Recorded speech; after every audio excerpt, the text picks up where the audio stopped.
The Wake Up Call. Now live on the best entertainment has to offer. Good music, good times. Where the culture lives. Ooh, ooh, ooh, mash it up, mash it up. Yeah. We back So on we the back. inside. We back. And We back. we have a special guest with Yes. us this morning. Yes. Somebody very, very important. And influential Influential, in yes. the community. Yes, sir. Yes, sir. I think that's our, well, outside of the entertainment, I think that's our most distinguished guest today. Yeah. we can put it that- we can put that out there. Yeah, exactly. I came here Yeah. Yeah. not entertaining, sir. All right. Sorry. I'm messing with you. So, Mr. Hopkin, you're the second most Yes, important guest after Storm. After Storm, yeah. Okay, you can take Never. number two. Ladies always come first. So, All right. So we have in the building none other than Mr. Gerry Hopkins. It's a pleasure. Sir Gerry Hopkins. Yes, sir. Sir Gerry Hopkins. Sir. I didn't even want to say all the accolades, and I want him to mention all. There's too much for me to hold in my head with all the different things he's been doing. We can discuss that one by one, but it's so much, brother. So thank you for being here with us. Thank you. It is my pleasure, your humble servant. Yeah. Wow. Only hear that radio voice? Only hear that? That's a read. Let me try. Try. Thank you, guys. Yes. Your humble servant is here. Yes. I did well. Yeah, you did. I tried. You try. Okay. Right now the ladies melted. Just say something. Let the ladies on the line. Let the chat room just yeah. A pleasant good morning to all of you on the outside in Gmgt. GT land. Yes. We have to get him to do some voiceovers. Yeah. So how you doing, man? How you feeling? Not too bad. Yeah.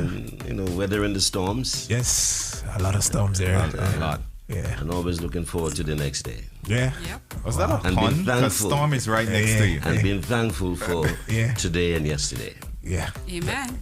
Very much so. So I mean, what have you been doing with yourself lately? Like, what's going on with Gerry? There's so much on your plate.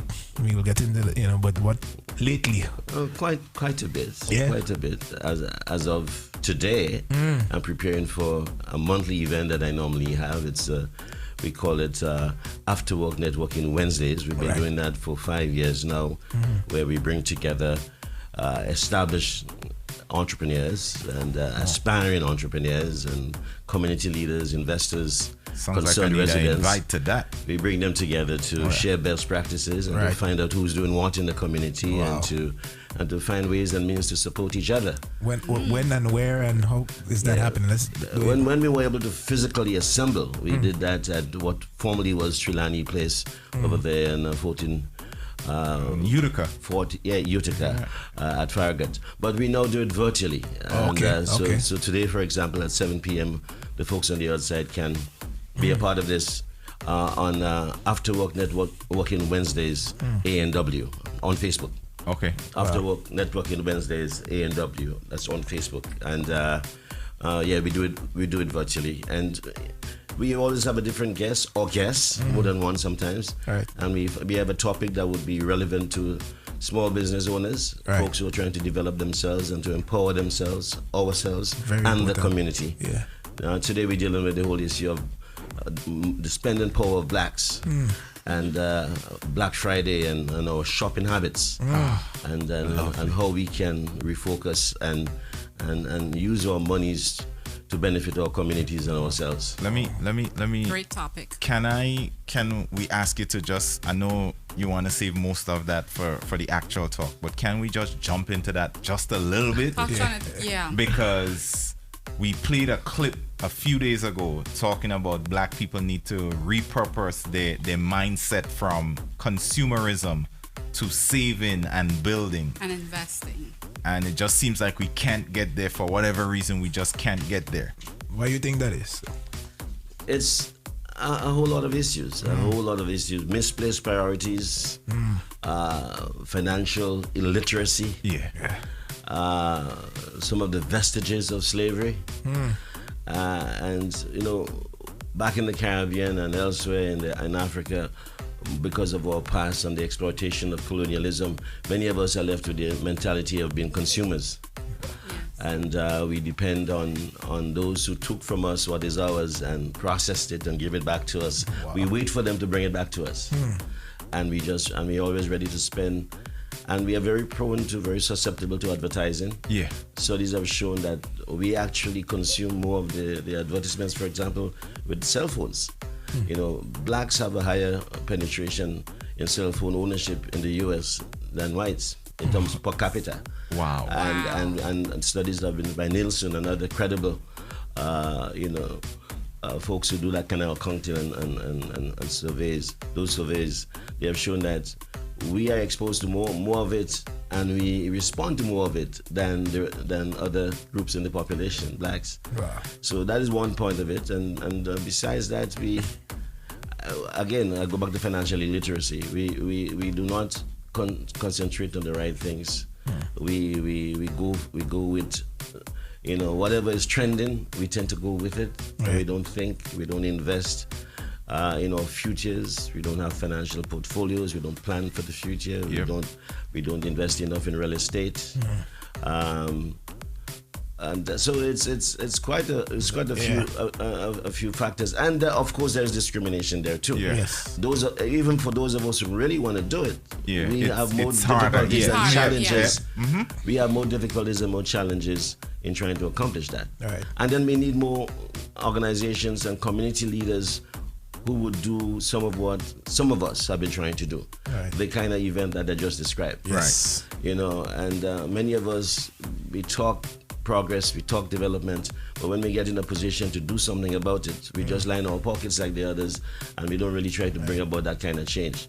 I'm trying to come against that, and that is why, besides doing events like this, which is just my modus operandi, the way I do things, the focus that I have, I'm also considering running for city council. Oh, nice! Wow! Yeah. And I'm going to be doing that in next year. Wow! For New York City Council in the 40th Council Managed District, Central Brooklyn. Right. What is currently the district that is represented by Matthew Eugene. He's term limited, and several candidates who have announced themselves publicly already with the Board of Election. Right. Contrary to those, I have been working in the trenches, and I've been doing it for years. Yes. And the folks who matter already know that I'm running, talking to clergy, community leaders, grassroots leaders, folks who congregate, folks in entertainment. I try to reach the youth in particular, letting them know what I'm running on and that I will be running, although I'm not yet on the Board of Elections on their list as yet. I'll be there shortly within the deadline. So nice. Is there a challenge in getting especially the youths to be involved, especially in such a program like what you have later on coming, and getting us the appeal, basically? Because quite a few young people have been coming to my networking events over there. I think is what we have to do is tailor it. I mean, if you want to reach a certain audience, you have to bring the message to them and put it where they are, and make it relevant to them, and see how if you show them how they can benefit from what you're saying, they will be a part of it. Right.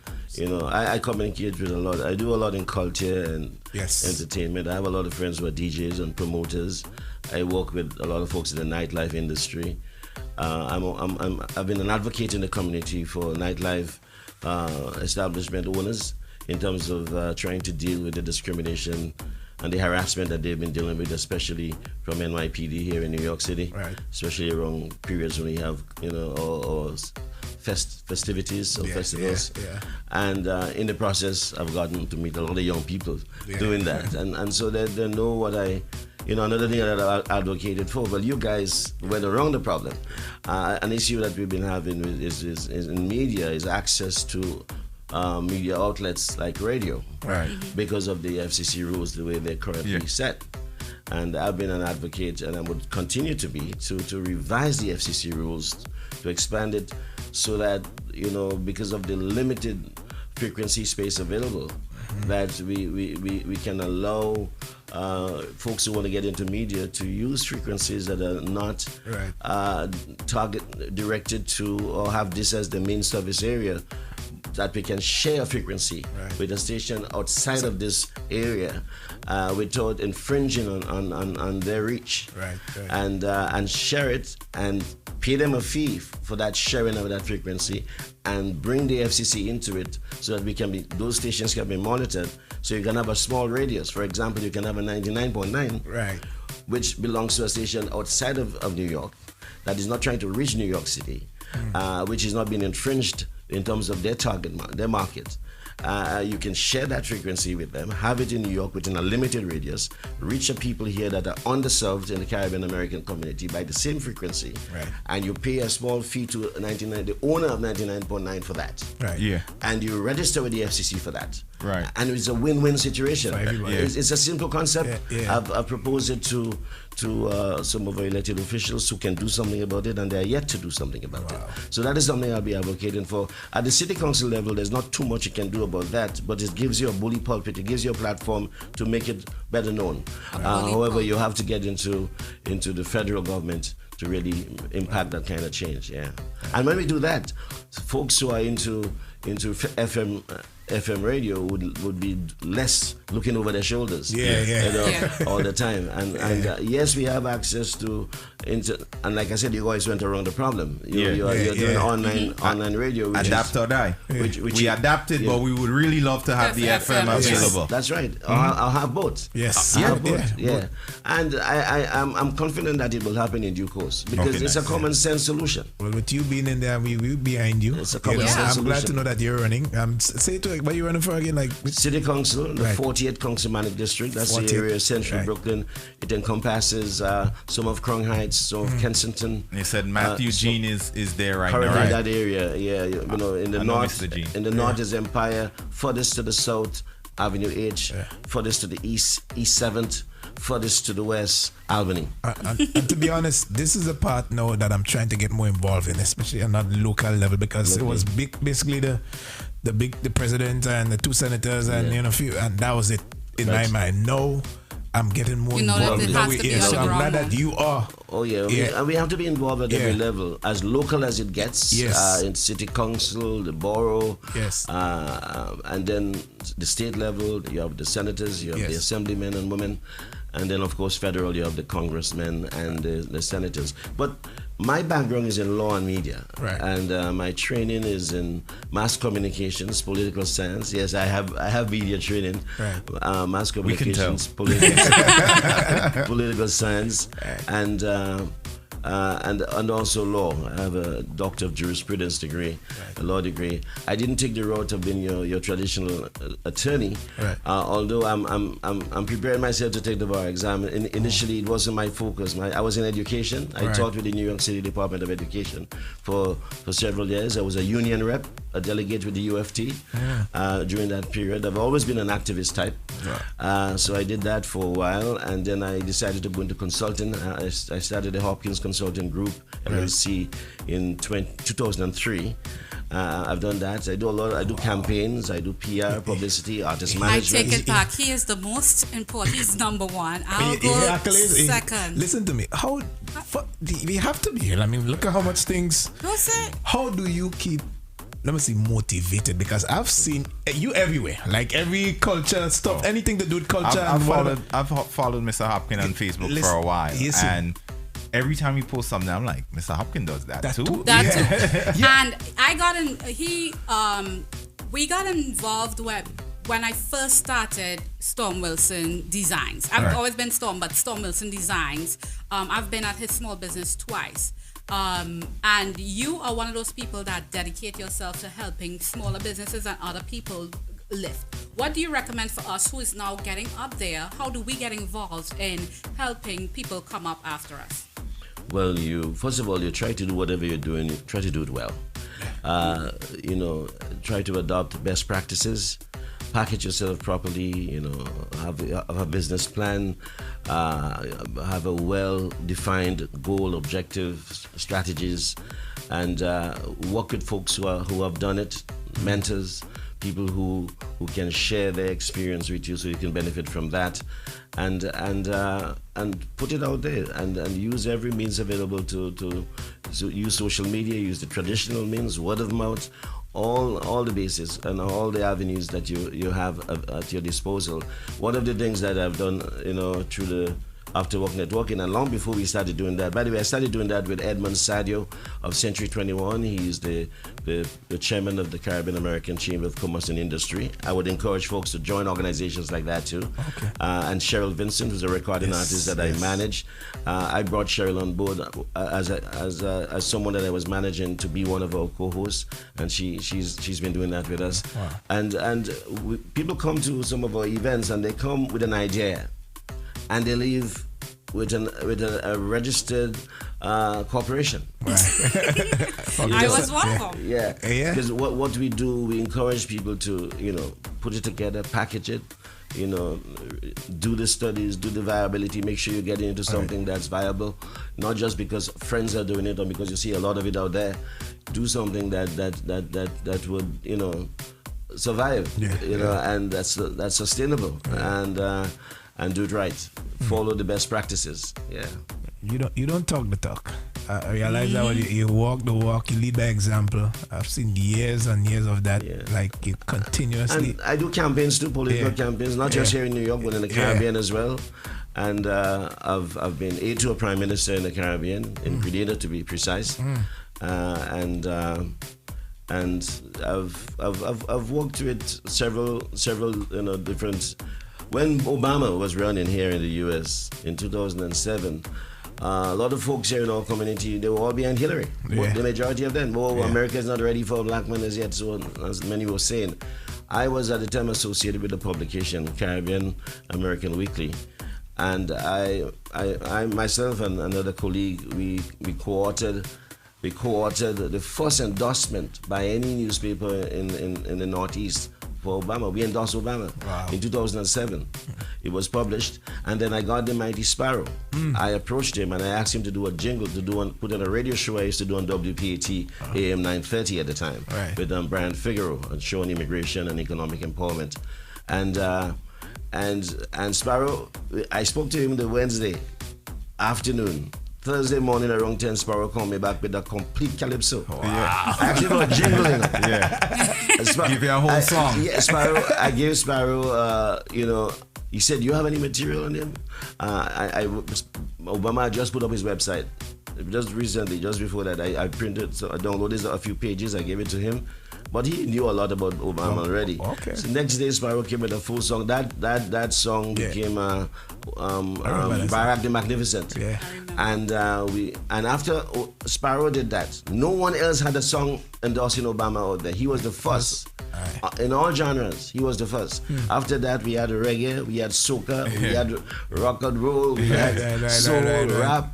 They all came after, and so he was the first celebrity of note to endorse Obama's The Mighty Sparrow, and I had commissioned that output on his part, and I'm happy that I did that and worked on that campaign. We had a float for Obama on the Parkway. Myself, people like Brian Figaro, attorney at law, Colin Rabin, who's a promoter. He works with Tony Soul and some of those other guys. He started under Bruce Taylor as a promoter. Himself and Vibesman, Redman, and those guys were the underlings, the guys who were mentored by Bruce Taylor, one of the biggest Caribbean American promoters. That you guys are kind of young. You may not know much about Bruce Taylor in his days, but he's a guy who really did it for Caribbean culture here and brought all the artists, the acts from the Caribbean. The first one to work with getting Bob Marley to how you call that place in Manhattan there, where everybody want to go, Madison Square Garden. Yeah. And he happens to be Grenadian, but with some Trini connections. That's Booz Taylor, because he worked so much with Trinidadians. Many people thought he was Trinidadian, but we won. We are one. Them Trinidadians always taking with Grenadians. No, but we like them. We like them. Listen, even Sparrow, who's a born Grenadian, Trinidadians think Sparrow is Trini. But listen, he is. One can do it or the other, True, I agree. One cannot do it or the other. I like to hype up the drama, but one cannot do it. One can do it. Because I would be the first to say, although I love the fact that Sparrow is Grenadian and I was born in Grenada, I would be the first to tell you that maybe if Sparrow didn't go to Trinidad and grow up there, that he wouldn't be what he is today. I agree with that. So we have to share the credit. We have to share the credit. I take it all. As we're there right now, what do you think about the state of the culture right now, specifically soca, calypso? how do you feel from where it started to now? And we always discuss here soca and why it's not at a certain level, and we find that it's growing really slow. And what do you think about the state of the culture, especially soca music?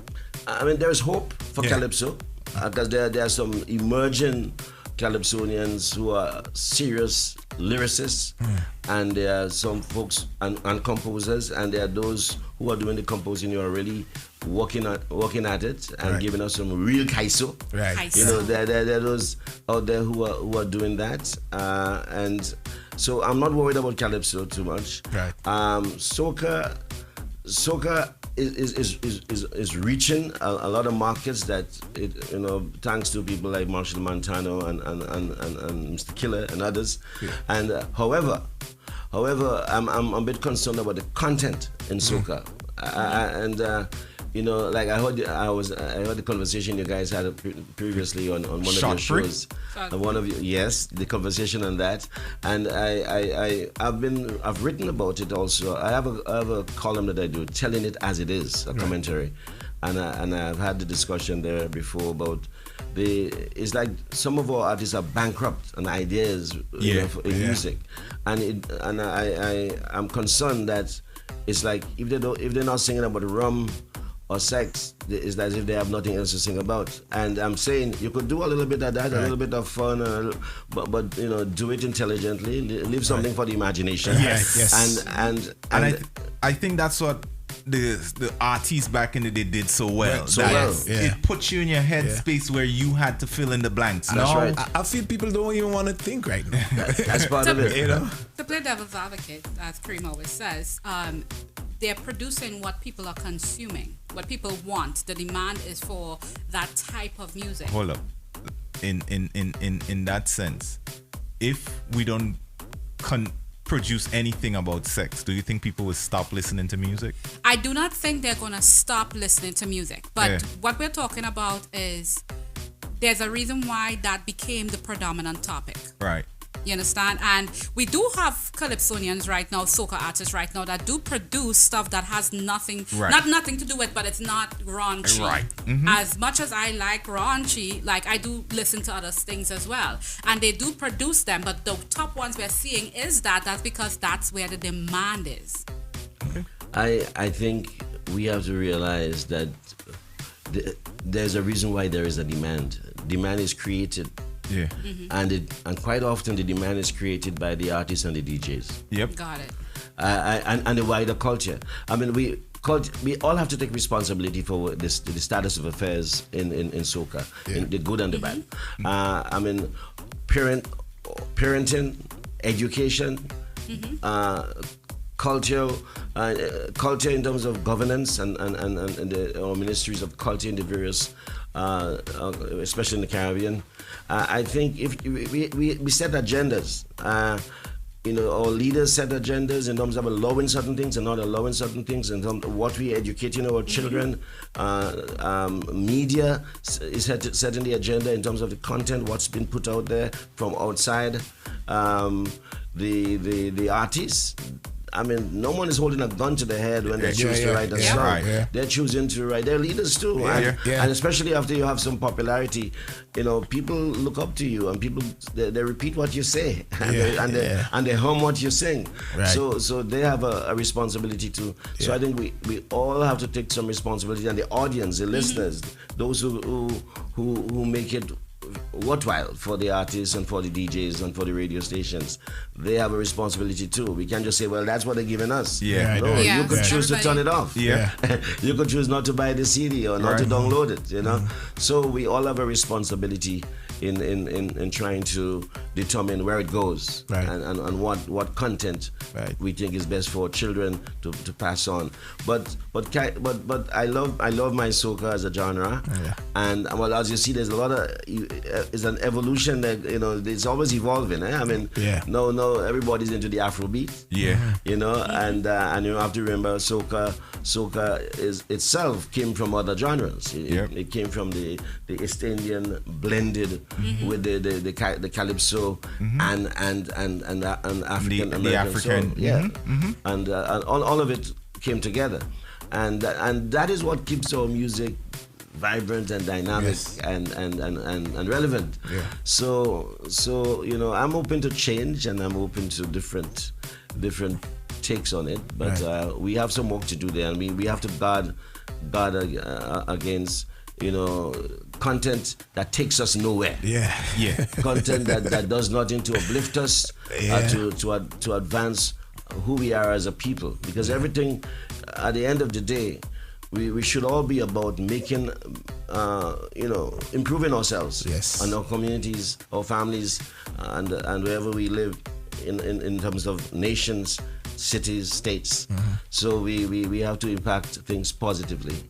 I try to do that. My motto in life is a motto of my business: turning ideas into realities, making things happen is the subtitle to it. And I think we can do that wherever we are. Regardless to where your talent or your passion, you can impact positivity wherever you are. So one of my passions here right now is obviously we're doing this thing here. Lovely. Building this thing here. And I'm doing it very well, I might add, and I commend you guys on what you're doing. Thank you. Thank you. So how come we didn't have something of this stature before? Like, why is it that we sometimes feel comfortable just rolling down in a basement and setting up 2 old little mics or whatever, when I know for a fact that there is money in our circles by the size of the fets we do and the amount of money that's passing through? How come it is that nobody felt like this was needed for our community? There are a combination of reasons why that is so. And the reason why I'm asking this question to you is because I heard you talk about the FCC part. And although in terms of like the discrimination, and it's going to be hard for a small community like ours, because I actually researched that process to get on the airwaves. It's tedious. It is tedious. It is tedious. It is tedious. It's costly. It's costly. You have to bid, and access is limited. Yeah. Access is limited. But you talk about investing in this. Yeah. It's an investment, eh? It is. And you have to prioritize it. And like you're doing it in a way where you don't really have to worry about someone walking in the next day after you set it up and shutting it down. Right. But when you don't have that concern out of your mind, as I worry, you don't want to put too much into it. Right. Because you could lose all your equipment in one day. However, I mean, I know you guys. This has cost you guys, Pretty a ton. Pretty penny. Oh yeah, it has cost you a bit. The kind of equipment I'm seeing here, it's state of the art, and it's where it ought to be in terms of quality standard and so on.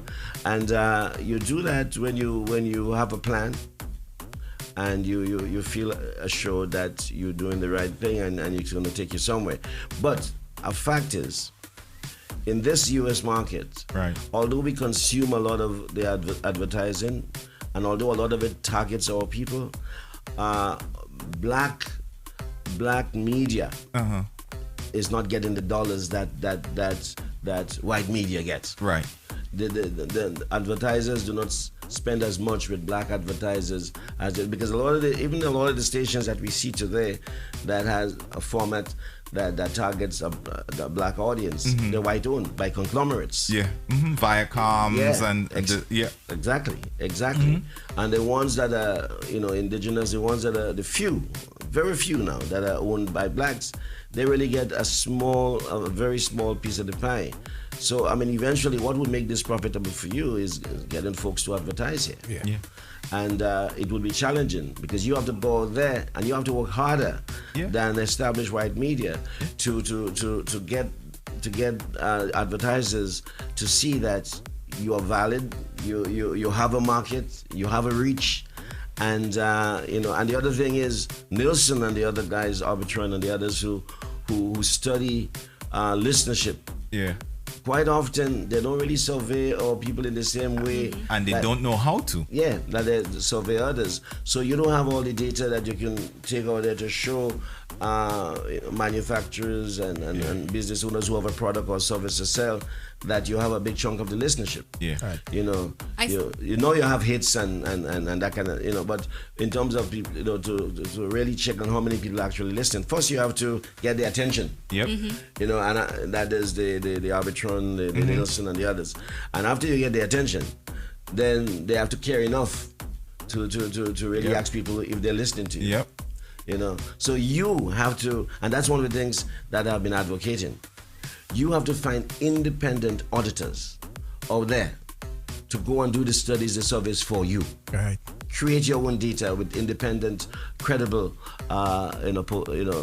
folks, professionals who can do it for you. Like, for example, when I started this in the early 2000s, talking to all the guys in Bashment Radio and you know, I don't want to name names, but the guys who are doing the what I call alternative radio stations. Right. I don't call them underground. Right. I don't call them bootleg. I call them alternative radio stations because I feel they are civil rights activists.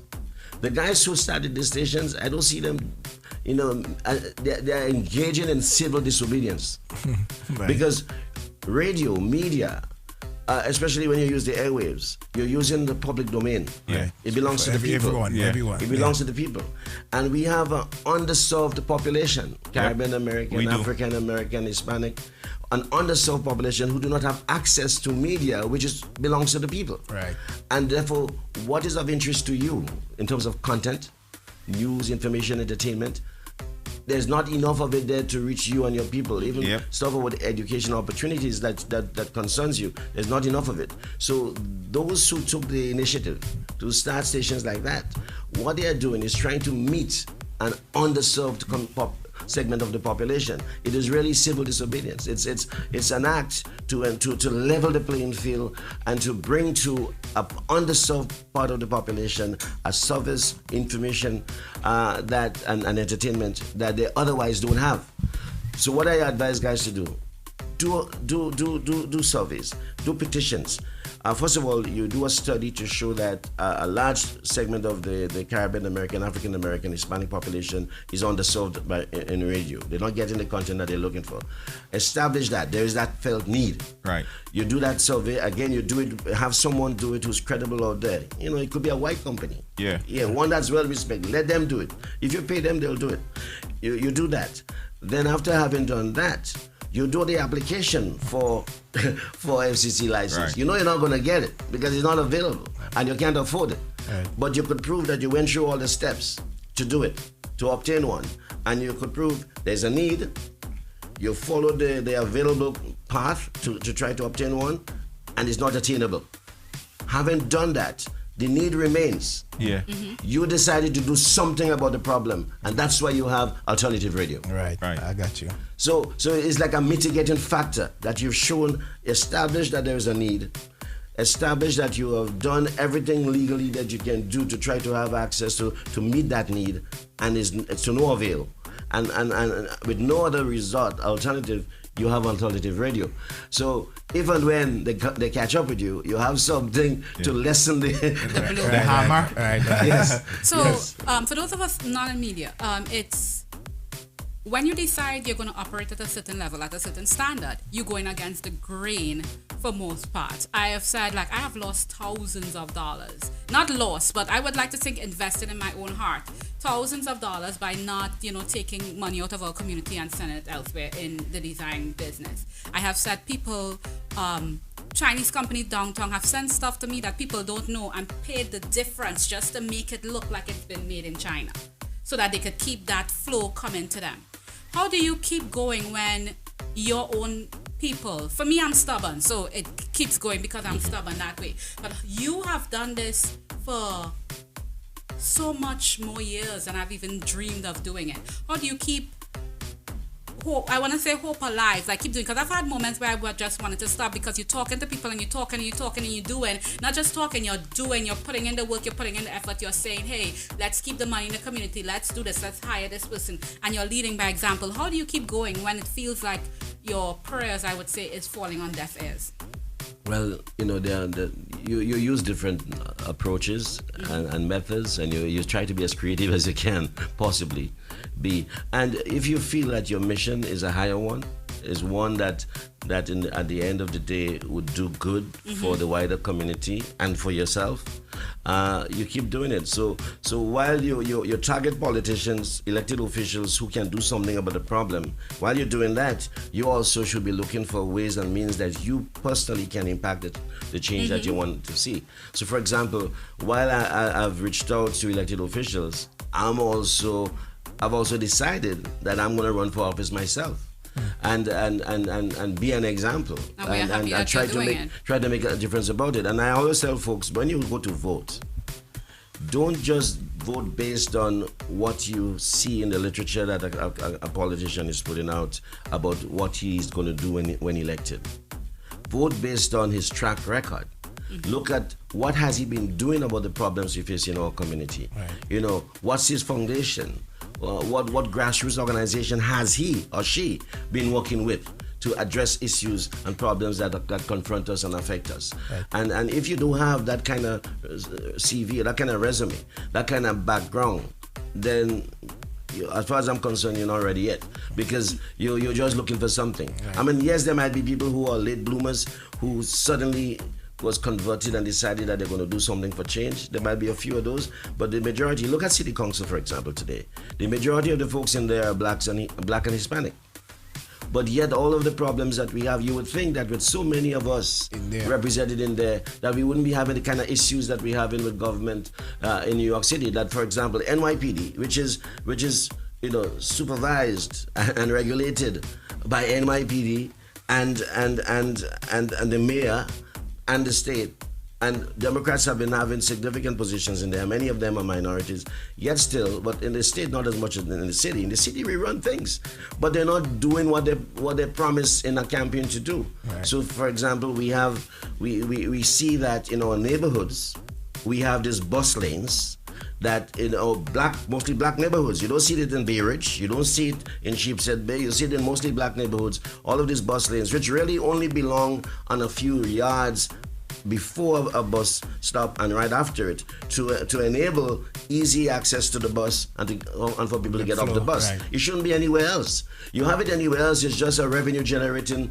to ticket approach. People. Yes, to generate revenue for the city, and they're generating that revenue from people who already make less than others. Yeah. In poor neighborhoods, black folks who have very little. Right. And then who else is benefiting? The people who have the contract to lay that red carpet down every couple of months. Yeah, because it wears out. Yes, every couple of months. So it's not benefiting our people. Our small business owners, black and minority in those neighborhoods, they suffer too. Yeah. Because no, you can't stop in front of the little store or shop. So they don't have as much people coming in and out. Right. So they're not really doing what, and they are the ones who have to approve that. Right. The colored folks in the city council, they are the ones doing that. Then and those are the kind of issues that I'm going to raise in trying to represent the interests and the concerns of our people. Yes, we need bus lanes, but we don't need as much of it as we have in our neighborhoods.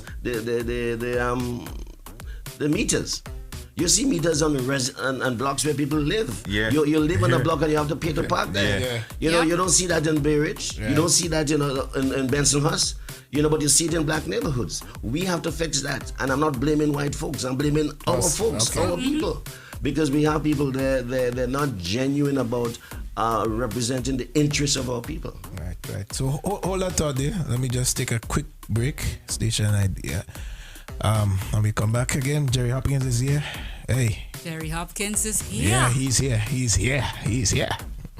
The Wake Up Call, now live on the best entertainment has to offer. Good music, good times, where the culture lives. Good music, good times. One good thing about music, when it is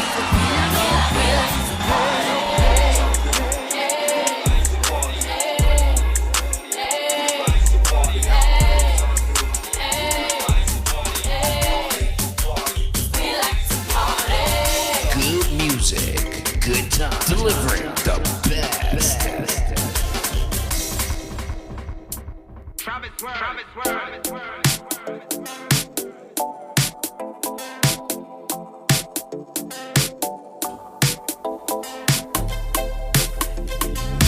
Yeah. And we're back. So, Mr. Hopkin, you're here this morning with us. Is there anything like any messages? I know you told us that you're gonna be running to represent us here in this district. But is there anything you want to get out? Any projects you're working on, or anything that's happening right now that you would probably want to let everybody know? Hey, check this out, or anything to that effect. Well, I would go back to what I mentioned earlier, the After Work Networking Wednesdays in Brooklyn initiative. All right. It's very important that we do, we participate in activities like that in our community. We do not do enough as a people together. The crabs in a barrel mentality is ingrown, and people who have studied it in sociology, and they think a lot of that has to do with our experience in slavery. The divide and conquer rule, field versus house slaves type all thing.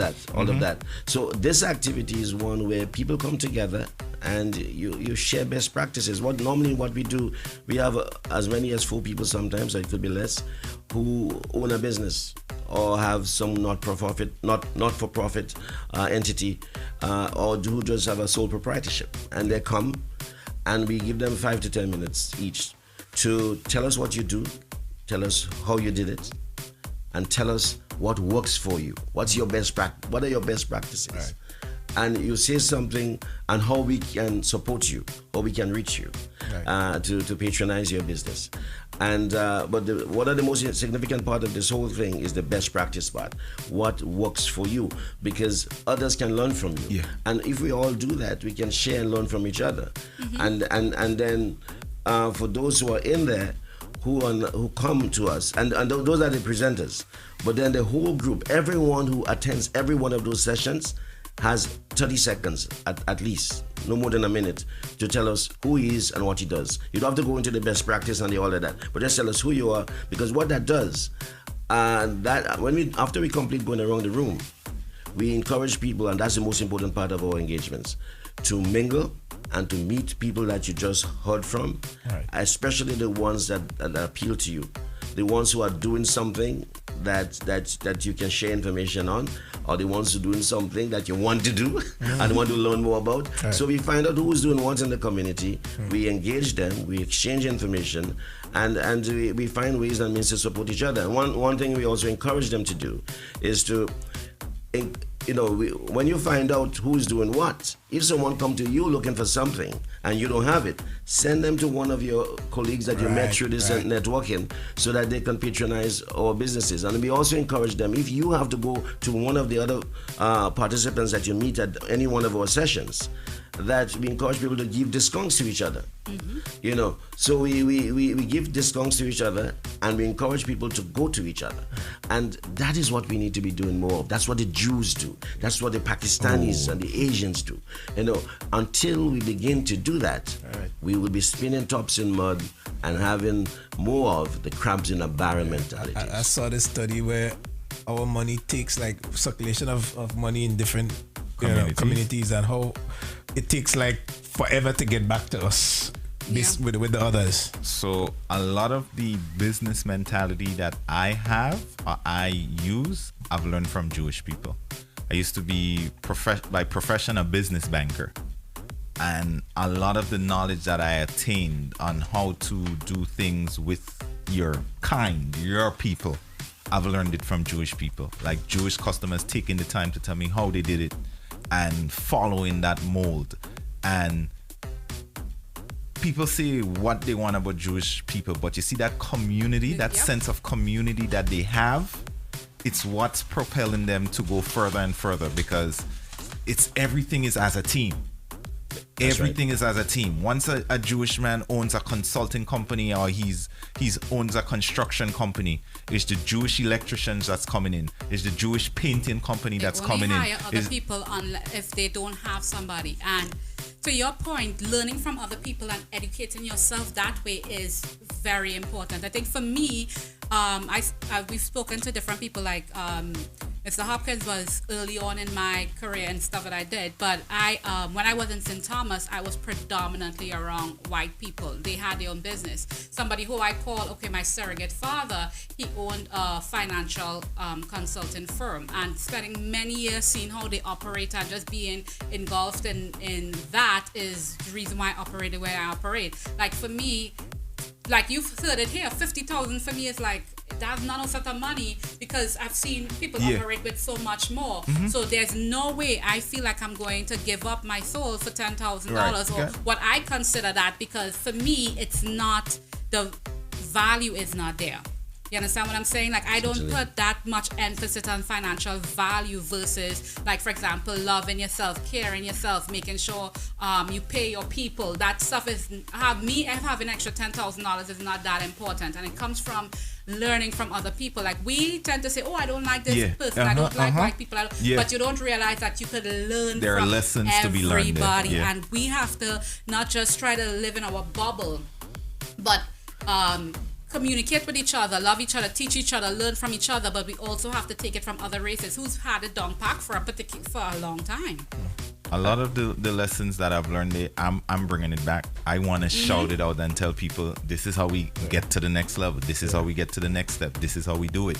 And I'm going to keep saying it until. We're going to say, stay loud. And we've said that several times. Mr. Hopkins is a perfect example of that. You have to stay loud, stay consistent. But many times I've heard people with information, especially in our community, end up saying, well, I do all this. Why should I make it that easy for you? Oh, that is so negative and so not progressive. You know, we need to be more progressive. We need to be more forward looking, and we need to think as a community, to how we can develop ourselves. Because you know what, when we help others around us to do better, there's more money to spend. Because part of the problem is that we don't have enough money in the community. Circulating in our community. Power weak because of that. Try to improve. No, our spending power is enormous. Yes and no, I'm saying. There's potential for more. It's in our community, because I've said, like, we send in the mass community, we send millions of dollars to China, because individually we make more money individually. But if we keep it here as a community, like I'm saying, like, if I make more money, I have more money to go to every one of your parties. If I'm going to your parties and you have that money, you have money to spend with me as a designer. Somebody else have the drinks, the person who's providing the drinks. Like, we have enough to circulate. We just don't circulate it in our community. So if we could help a brother, help a sister to improve himself or herself, he or she is spending his potential, and how much he has, his capacity would be increased, so that he would be spending more, and some of it will be spent with you. And even if he doesn't spend it directly with you, he's spending it with somebody who might come back to you. More. So we have to build capacity. Yes. And we have to keep doing what works, especially looking at communities that have it together. And you're doing the right thing, brother. But in addition to that, we cannot just accept the system the way it is.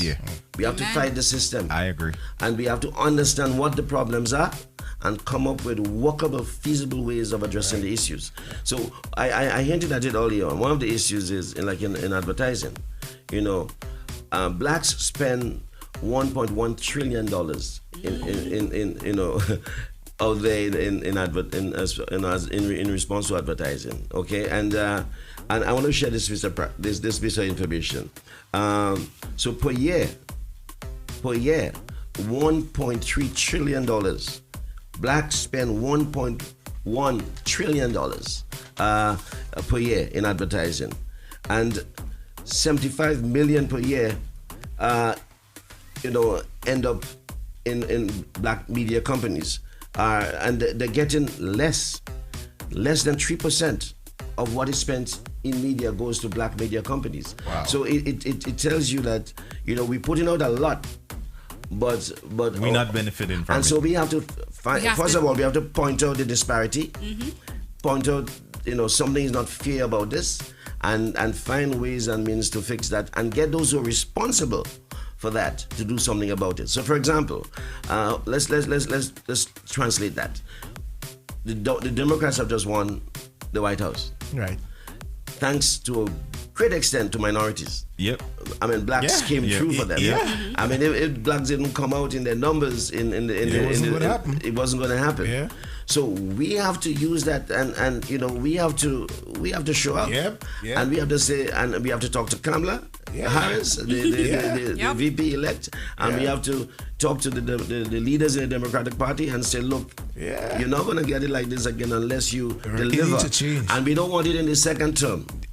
Right. We want it now. Remember we had that conversation. We want it now. Yeah. Because I supported Obama.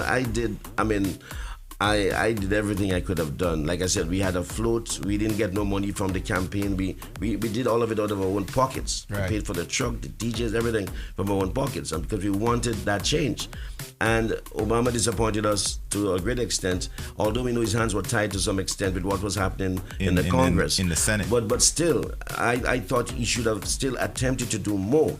And for example, what he did in the second term with the executive orders, trying to bring about some of the changes that he couldn't get in the Congress, he should have been trying to do that in the first term as well. Yeah. But I guess he just wanted to be secure to have a second term and maybe take those risks in the second term. Yeah. But I would have preferred if he had, you know, in a calculated way, but done some more than he did in the first term. Learning from that now, and what, especially on our end, we have to insist on that's more. That's my thing. In the first we term. have to. Yeah. I Yes. feel like we don't demand excellence, and we make excuses for things. Like we don't keep, like I said, you hold your own self at a standard and you hold everybody else at that standard too. And if we demand more of the people, we come together and demand more, they would have, like we are talking about the demand in the soca music, they would have no choice but to meet that demand. Definitely. But we have to get together with the agendas that we need and go out there, and like Mr. Hopkin said, we're letting you know, if you don't give us this in your first term, there will not be a second one. And like I said, hold them to that standard. And we have to do the research. We have to be prepared. We have to go prepared with numbers. We have to take time to study the problem and let them know that we are well aware. We know what we're talking about. Yep. We can point to data, and we can reference it with examples. So we want change, and we want it now. And there's this thing about gradualism. For example, after the George Floyd killing, there's a lot of talk about reforms. You know, our legislators, we have to hold their feet to the fire. Amen. The changes that were promised after the protests or during the protests, we have to see to it that they happen legislatively. That the laws are changed, and that we see change in the culture, in the way things are done. Police departments, in various cities around America, and in our state governments, we have to see the changes that we need, and we can't just forget about it after the fire is put out. Definitely. It's because then it just becomes a thing about protest. But we have to do more than that. We have to move beyond that. And money talks. Votes and money. I did a lot for the census.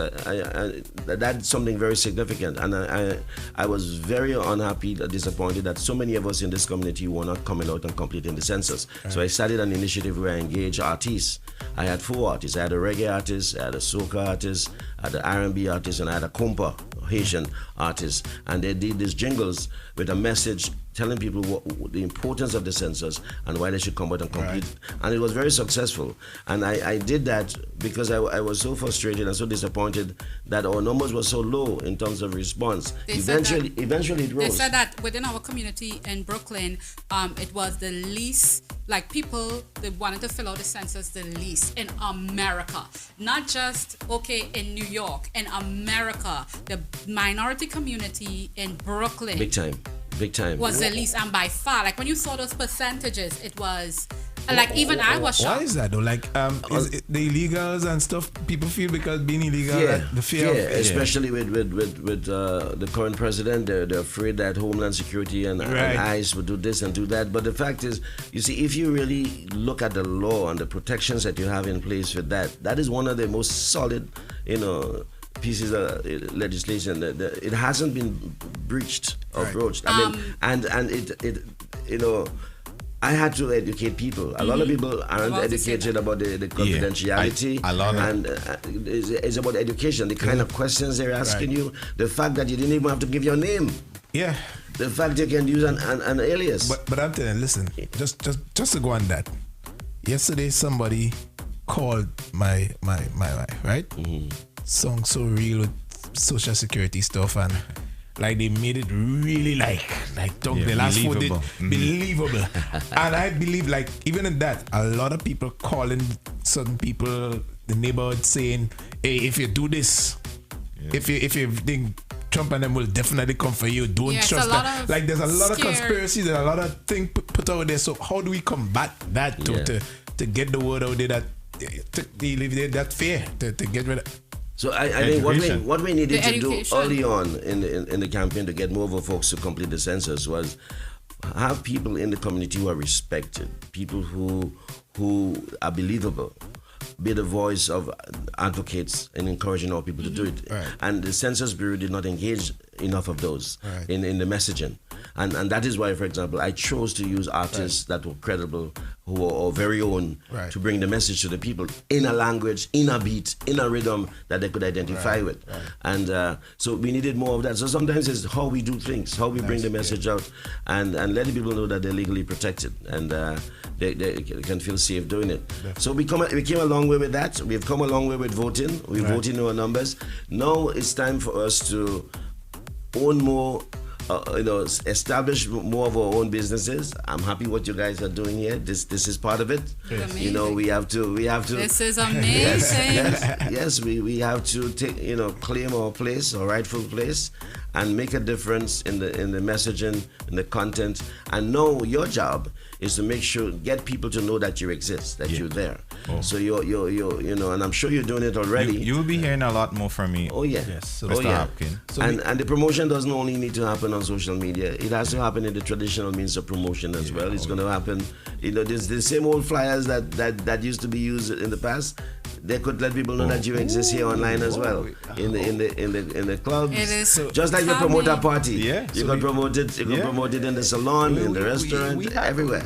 Someone has commented. Patsy has commented. What Obama could have done if everything he put forward was blocked by Republicans? What could he have done?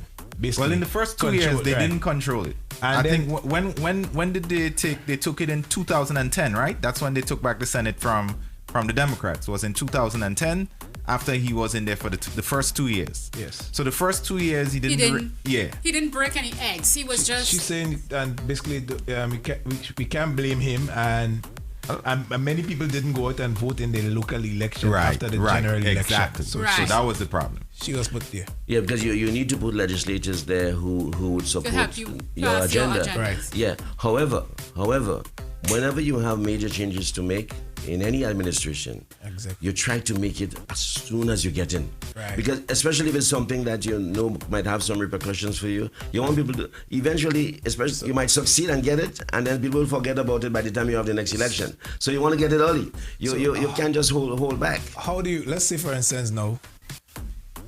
I mean, God forbid. I mean, for me, let's say the Republicans take Georgia, the 2 Senate seats there, and the Senate goes to the Republicans again. We have that same basically Democrat president. We don't have the Senate. We have the House. What do you feel can really how we can break that? Because it will be. I believe Mitch and them will stop everything. All of a sudden, I believe now they will become deficit hawk again and all this good stuff. So the reason why I think the Democratic Party hasn't been doing better, why they failed in 2016 and especially 2016, is because they didn't have we have to remember this. 69 to 70% of those who are registered to vote in this country are white. They live mostly in the Midwest and in the South, blue-collared workers. Right. Hillary Clinton had no message for them. Not one. She did not. Her focus was her base and minorities. right. You have to pay attention to the data, pay attention to reality, and you need, and even Biden had for example, this Trump was going to the Doomdocs, places that no one had ever been to before, having rallies in places that no one ever had a rally before, because he was going to those people who are in the majority. So he had to win, and Biden did that a little better. But but I was still concerned that he wasn't doing enough. Right. The reason why he won, yes, he did a bit more than Hillary Clinton did in 2016, and in addition to doing more, the minorities came out. Yeah. And they voted much more than they did then. But you have to pay attention to the data, know the demographics, know what you're dealing with, right. and so we have to stay alert, Right. maintain the vigilance, and work, engage our people, our constituents, and let them know what the problems are, what the issues are, what the solutions are, and the fact that without them you can't bring solutions to the problem. Right. So you feel though like on that last question, because but you feel like, let's say we brought him, let's say the minorities really give him that, right? In a big way. In a big way. And I want him to focus heavily on what our needs are. But in that, no. Do you feel there's a kind of line of losing that white blue collar, or would our needs simply align with their needs as well? Even that's the thing, right. and again, it's how you frame the problem. Right. A lot of the issues have to do with income level. Right. A lot of white folks who are poor are calling themselves middle class, and they think they're rich, but they're just as poor as other black folks. So you address issues that they have in common, and you pass legislation that would help across everybody, the board. Yes. You have to do that. Like the messaging you said, like the Affordable Care Act. It's helping a lot of poor people. Right. People who have pre-existing conditions. They're black, they're white, they're brown, they're red. Right. Everybody. Messaging. But the Republicans frame it as a black thing, as a minority thing, as something by a black man. Obama. That's why they should have never gone with the name Obamacare.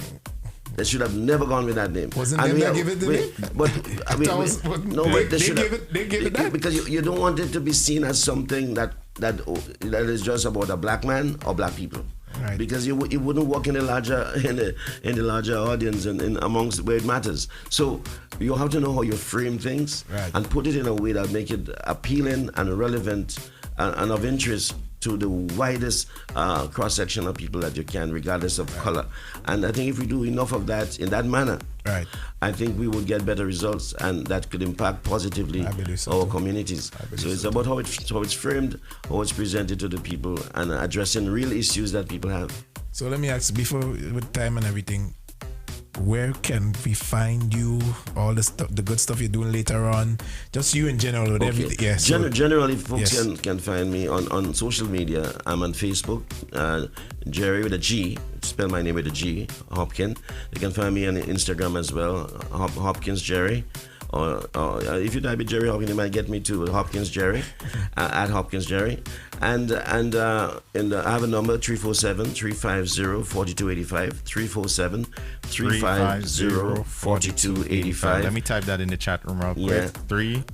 347-350-4285. Yeah, I'm associated with two different law firms, and I also do have a consultant firm, the Hopkins Consulting Group. You can find me there too on social media and Facebook, the Hopkins Consulting Group. And I consult in law, in media.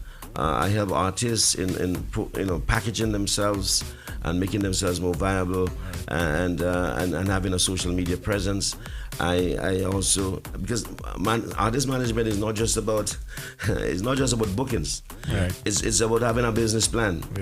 It's about having a vision of branding yourself, brand, and having that business plan, and then the bookings would flow, and having a good work ethic. Yes, and understanding how the market works, and knowing how to relate to media and how to use media, all of that, and that is what I offer to the folks I work with. So it's law, it's media, it's small business development, and there's politics in all of it.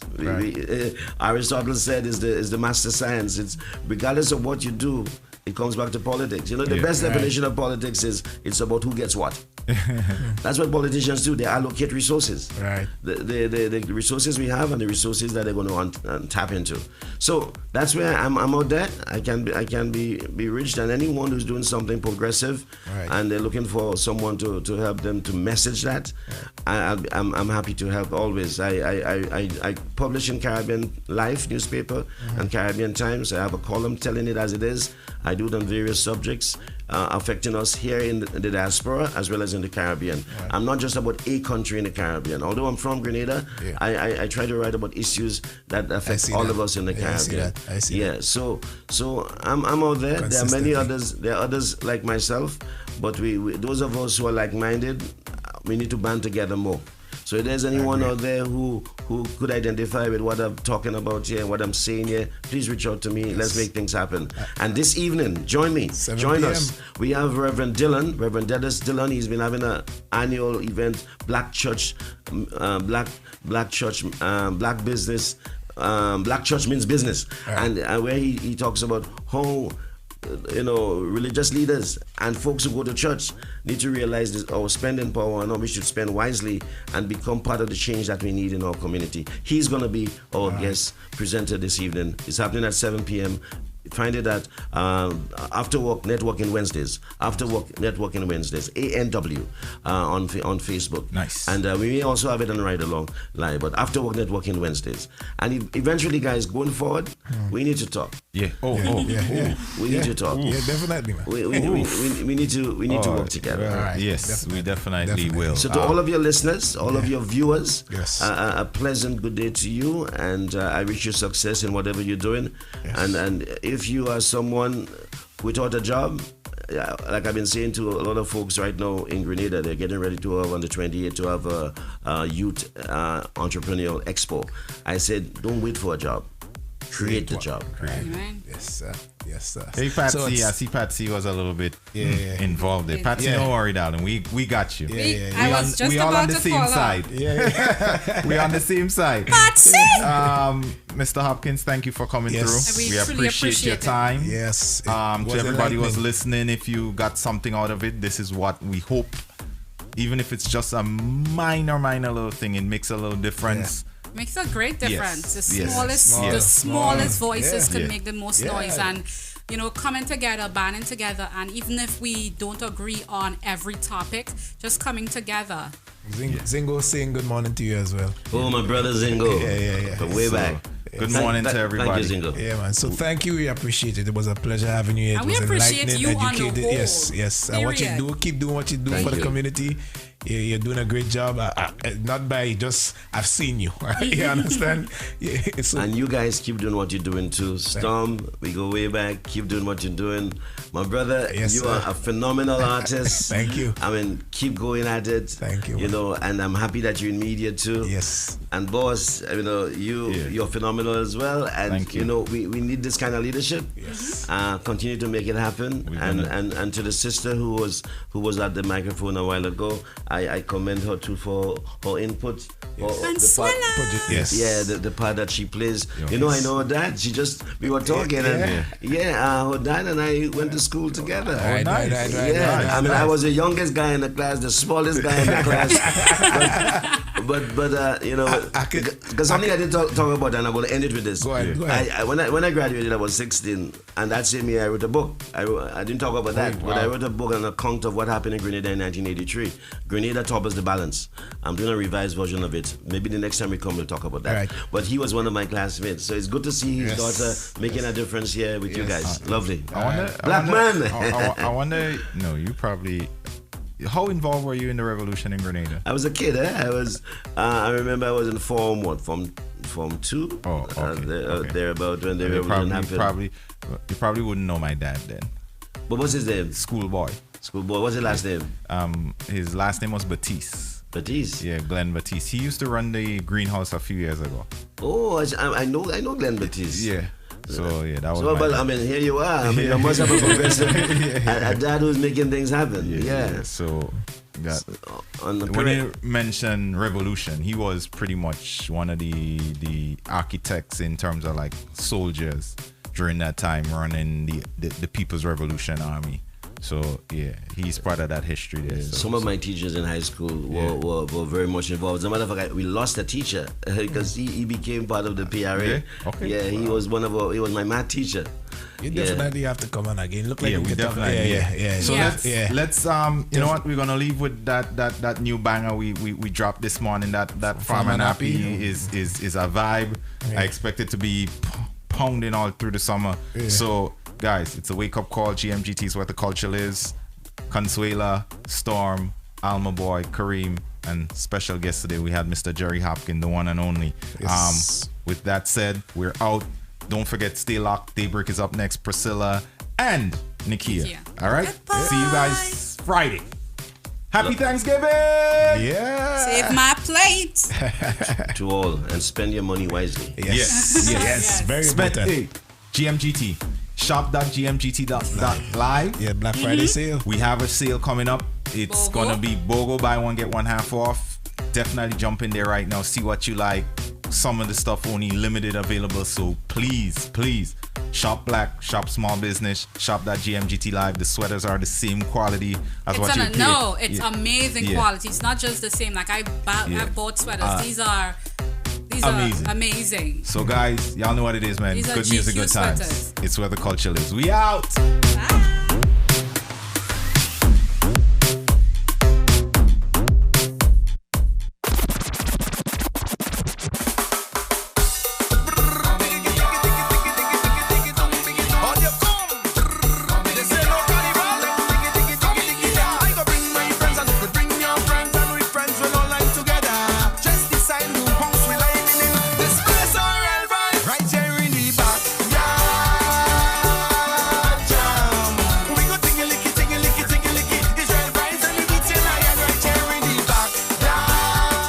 Smartin, GMGT, good music, good times, where the culture lives. Keep it locked. Smartin said that. Easy.